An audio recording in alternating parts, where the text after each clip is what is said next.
So, here we are again. Part 2. Yeah. Long story short, since it's the first one we'll upload, we just did a recording, but I forgot to hit record. So, first time mistakes here. So we're gonna record it again, and hopefully this one will Actually record. update the right way. Well, the countdown is actually happening. Yes, it says it's recording. So, anyways, we're doing this podcast, Yes. which we talked about already, but let's talk about it again.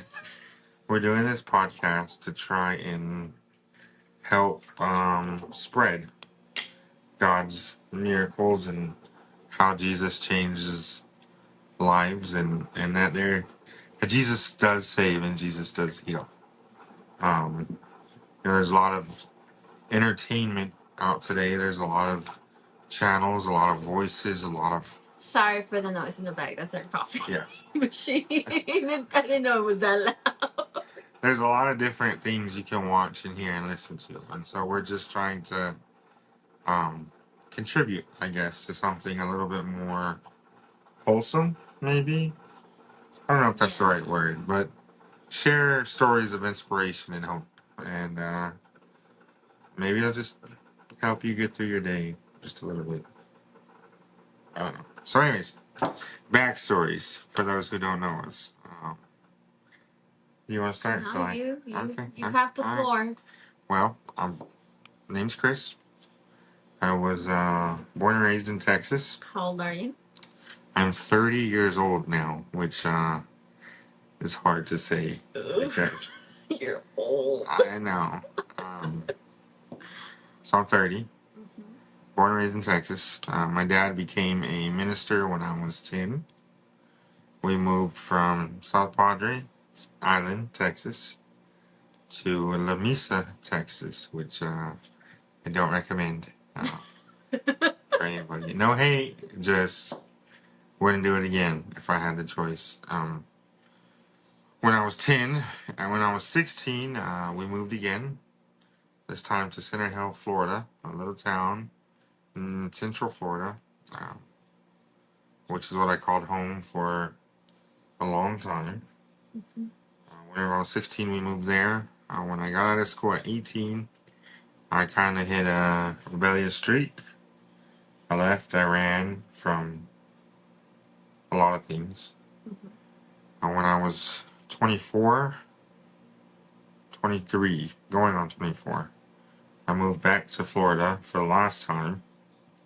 I met this girl, got with her, and we ended up getting married. And I got in church 3 years ago. We were in church in Florida for a year. And then God called us to Kansas, to Newton, Kansas. And that's where we're trying to help the church and further the gospel a little bit here. So that's my take. Yolo? Well, like he said, my name is Yolo. I am 25 plus 4. Forgot how many spoons I did already. So yes, I am born and raised in Florida. Never left.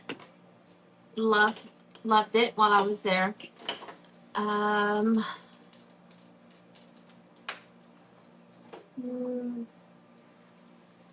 think that's about it. Wow, that's your house. Oh, sorry, I lost my train of thought. No, so yes, I born and raised in Florida. Been there I was there my whole entire life. I really never did any traveling or moving around. I met Christopher when I was 22, going to 23. We got married 2 years later.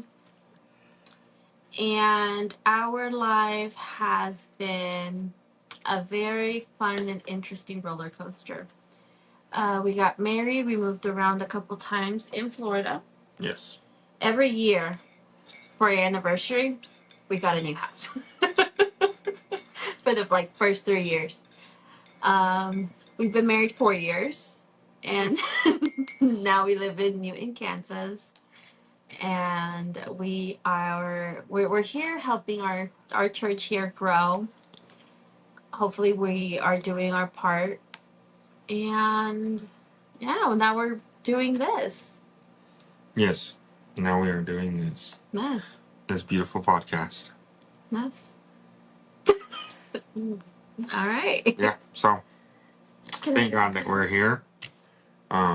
So like I said, we're just hoping to share stories and maybe hear some stories about how God has changed your life, and maybe we can share some stories about how God has changed ours, and Been a lot. just spread something good. Testify of his goodness and his love and his mercy, and I don't know. I get excited hearing about what God has done in people's lives. And so, on that note, I don't even know how to sit or stand. like normal. On that note, YOLO, do you remember how God called you, or when He called you, or Well, how it came to be that you started serving God? well, I feel like I'm just repeating this because we just recorded it. But let's see. I don't remember the message. It kind of was like a set of events that led up to it. I'll put it that way. I was attending church before I met you. Mm-hmm. Yes. I started attending church. I was born into a Catholic household. My mom was very Catholic, still is. I really didn't grow up going to church. I just remember being Catholic.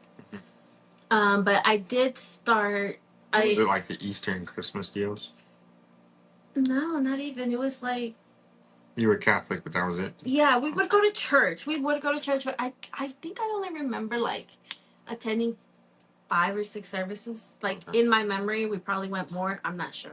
Anyways, I started attending church, a Christian church, whenever I would go visit my dad because my parents were split up. Mm-hmm. So whenever I would go visit my dad, he was in church. He was attending a Christian church with my stepmom. And that's when I got introduced to Christianity, put it that way. And I was probably like 12, maybe, I'm not sure. But anyways, that's when I got introduced to it. And then I started attending church when I was 15.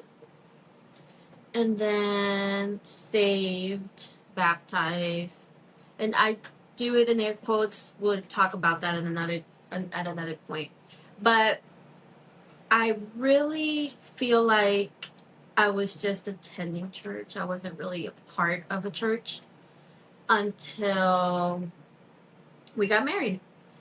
And I say that because I would just go to church. I don't feel like my life was changed or touched or felt a connection. I've heard a lot I've heard the quote, what is it? You know about God, but you don't know God. Yes. I feel like that right there would describe me back then. I knew about God. I just didn't have that connection with God. And then I remember we came to conventions one year. We weren't married, but we came over to conventions. My father-in-law had invited us. So we were here for a weekend. And I remember they did an altar call, and I went up to pray. I felt a calling to pray, so I did go up and I prayed. And I remember a sister came up to help me pray. I don't know who it was. Sorry, I don't know. Till this day, I don't know, and that like I'm not curious. But a sister came up and helped me pray, and I remember she was telling me or praying with me. I don't know what you would call it or how you would say it, but for me to ask for salvation. And I was like, "Lady, be quiet. Like I'm already saved. You don't know what you're talking about." I had that type of attitude. And because I had been going to church. So in my mind, in my heart, I thought I was saved. And um like I said, I got up, I brushed it off. I was like, I'm saved. They don't know what they're talking about. I went back, I sat down, went on with the trip. We got home, and then I really didn't feel that calling again until probably a couple months later.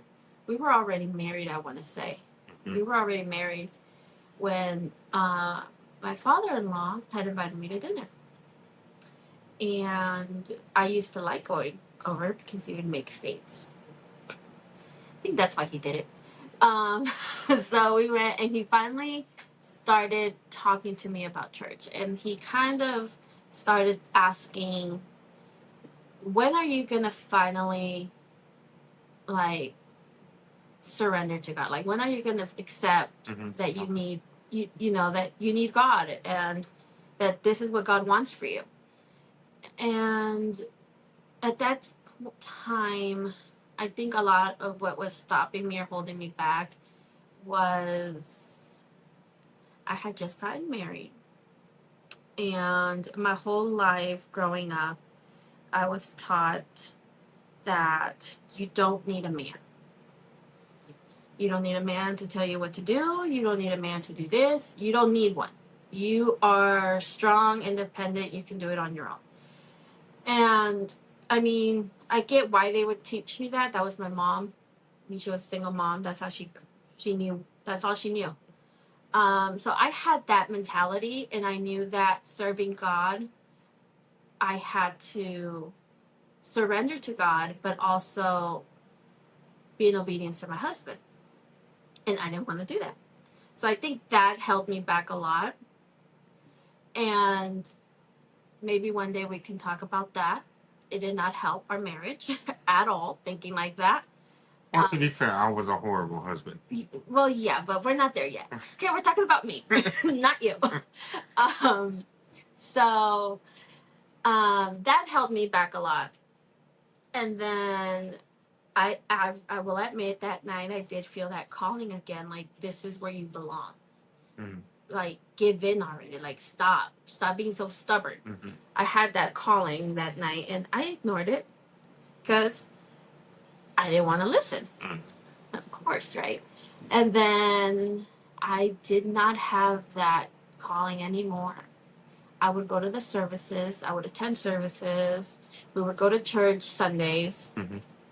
And it wasn't until December of the year we got married.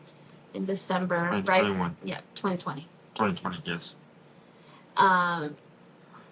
We got married. It was right before Christmas because we did like a Christmas party. And it was a Sunday morning service. And I felt that calling. Like, I mean, my heart was beating. It was just like, get up, go. They had done, what do you call it? Lord's Supper. And the ladies had just finished. And it's pretty rare whenever pastor would pause and start preaching again. And I don't want to say preaching because that's not what he did. He was just making a call. Yes. Well, the ladies had wrapped it up, and he made a call. And he started talking, and I don't remember what he was talking. I couldn't listen to what he was saying. All I could listen was to my heart just beating. And it was just like, get up, get up, get up. So I was like, here I go. And then I I went up, I prayed, I did the Lord's Supper, and I really felt like that was the beginning. Like, it wasn't just a repetition of what had happened before at the previous churches I had attended, where I would go to church on Sunday and Wednesday night, and I would call myself a Christian. Yes. I think that at that moment, my whole life changed, and I'm not like drastic change like my attitude or my persona or the way I dressed or the way I talked. No, it was inside of me, the way I felt, and the things I started to love. Yes.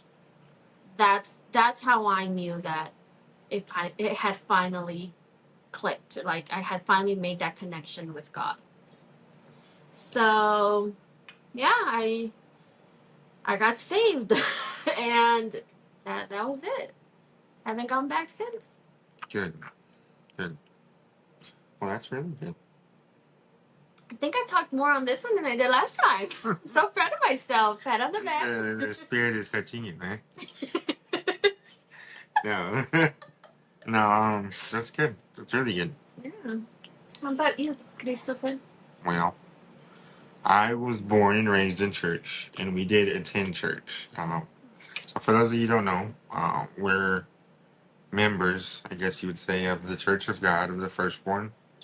It's a conference of... I don't know why I don't like that word. A conference? Oh. Well, we're part of the body. We're brothers and sisters in Christ. Members is like a Costco membership. Yeah, well, you know what I mean. They know what I mean. I know what you mean. So it's a conference of about, I think it's about 26 churches. We have some openings, some new ones. It's growing. Okay, and my family, or my parents, anyways, have been a part of it since I was born. And so they've always traveled with the church. They've always been a part of the church. Even before my dad became a minister, we would travel with the church 2, 3, 4 months of the year. So I was born and raised in it. And like a lot of people, out of, I don't know, maybe just not understanding, or it wasn't my time yet, I understood church as a place where I thought serving God was Sunday morning church and Wednesday night church. You know, that's how I thought you served God. You know, you did what they told you. You didn't cuss. You didn't uh, smoke or drink. You know, whatever. You know, and I never really understood. Yes, yes, and I never understood what church was. Anyways, I was born and raised, and for a long time I was a Christian. I'll say the two fingers. Yeah. And it was really just doing it because I wanted my parents to be proud of me. Everybody growing up in it, all of my role models were in church. You know, all the older men, the people where that God really worked through were there, and I wanted them to be proud of me. So I was a Christian. Anyways, did that game for a while, and I finally left, and I said, you know, I can't really play with this anymore, I guess. So I stopped playing with it, and it wasn't until I ran away for a long time, and it wasn't until I was 27 that I went to a service one night, and I had always kind of known that God had a calling for me. I'd always kind of known it. Life was in shambles. We had gotten married. I had lied to her about everything. Basically, I lied about who I was, how I was, what I did. And she ended up just marrying a drunk druggie that lied, cheated, and stole. Really. Yeah. That was full of just awful things. And that night, I remember we went to church out of chance. We went to church that Sunday night. Why'd you go to church that Sunday night? Well, I was rebellious and I was a fighter, and so my uncle had went to visit us in Florida, and we all went to Sunday morning church, and we all went to eat lunch. And at lunch, he told me that. He told your dad. Yeah, he told my dad, my pastor, that I wasn't gonna go to church Sunday night because I was gonna go and show him the Town. city. I was gonna go show him Florida, the nightlife. We were gonna go out, and because I was so rebellious, and this will just show y'all how rebellious I was. No one could tell him what to do. Nobody could tell me what to do. So because he said I was gonna do it, I told him no. I'm going to church tonight. Mm-hmm. And I fought there and I fought with him. I said, no, I ain't going nowhere. No. And I probably would have went with him if he would have never said he's going to. If he would have said, hey, Chris, do you want to? Probably would have gone. Mm-hmm. But he said, no, Chris is going to take me. And just because of the rebellion, boom. No, I'm going to church. So out of being rebellious, we went to church. We followed through with it. And well, you followed through with it. Well, you went with me. So that night, mm-hmm. the message came out, and it was a really beautiful message. I remember, and at the end, the pastor was saying that these people, these men that have been in church, carrying the gospel and pushing the gospel forward, have been doing it for years. Pillars in the church, people that have held on and through thick and thin, they've strapped their boots up and they've pushed for it, and they're getting old now. And when is it going to be your turn to do what God has called you to do? Mm-hmm. And I don't know. All of a sudden, I from one second to the next, it was. I can't really explain it, really, but you just felt this knock, Mm-hmm. just a knock on your heart, and before I knew it, I was at an altar. I was at an altar, thanking God for the opportunity and and he changed my life. He completely, really did change my life. I mean, it was night and day, really. Mm-hmm. And here we are. We were there in Florida for a year with our brothers and sisters there. Love them, love them, and I miss them a lot. A lot. But now we are here in Kansas, and God's given us a beautiful family here. People that I absolutely adore. Mm-hmm. And we're growing here. yes, it doesn't, and just want to put, it doesn't mean that life has been absolutely perfect. No, it has not. We've had our own types of struggles and different paths that we've been thrown on, and a lot of hard moments. yes, but God has carried us through. Mm-hmm. And I'm just thankful that we have the God we do have, and what He's done for us. Yes. And we're not perfect yet, but we're striving to be. And I think we're a little better today than we were yesterday. Well, I hope we are. Maybe. Maybe not.